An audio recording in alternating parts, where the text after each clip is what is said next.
क्या आपने कभी सुना है कि मंडप में बैठा दूल्हा अचानक दहेज मांगता है और दुल्हन पूरे समाज के सामने उसका असली चेहरा दिखा देती है। ये सिर्फ कहानी नहीं, हकीकत है। आज हम आपको सुनाएंगे एक ऐसी बेटी की दास्तान जिसने दहेज प्रथा को उसी की जड़ में ललकारा।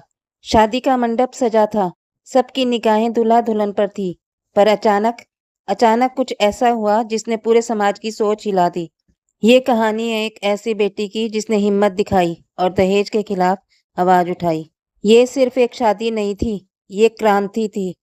आइए जानते हैं कहाँ से शुरू हुई ये कहानी। माँ, तुम चिंता मत करो। शादी में कन्यादान के दौरान हम दहेज में रितु के पापा से अपनी मुंह मांगी रकम मांग लेंगे।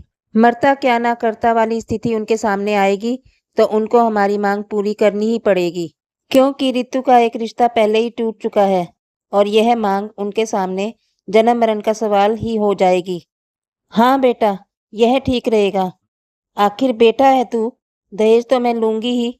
आखिर हमें समाज में नाम भी तो करना है। इस प्रकार की बातें राजीव अपनी माँ से कर रहा था। रितु एक पढ़ी लिखी सरकारी नौकरी करने वाली लड़की थी। उसकी एक सगाई किसी कारण से टूट गई थी।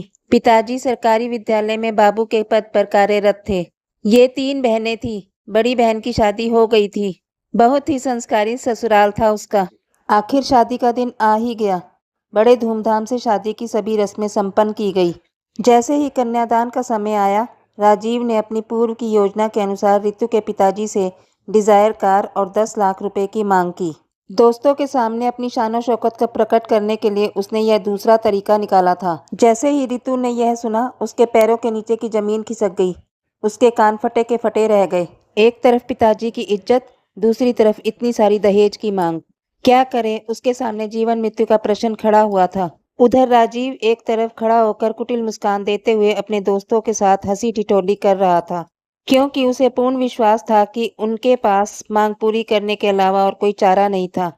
वह यह सोच ही रहा था कि रितु दुल्हन के वस्त्रों में बड़े आत्मविश्वास से उसकी ओर चल कर आती है और बड़े जोर के शब्दों में बारातियों से कहती है कि बारात वापस रवाना हो जाए।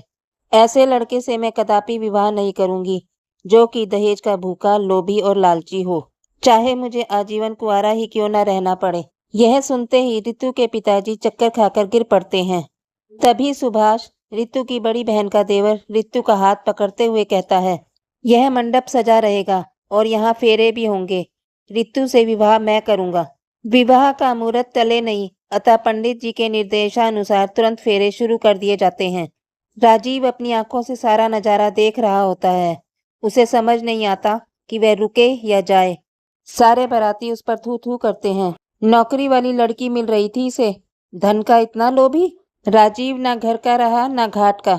रितु को तो घर और वर दोनों मिल गए थे। रितु अकेली नहीं थी, उसकी बहन, उसके ससुराल वाले और समाज के कुछ लोग उसकी ताकत बने।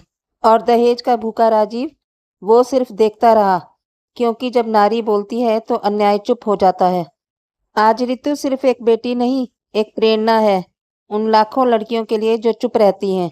अगर आप भी दहेज के खिलाफ हैं तो इस वीडियो को शेयर कीजिए, ताकि हर बेटी जान सके वो चुप नहीं, वो बदलाव है।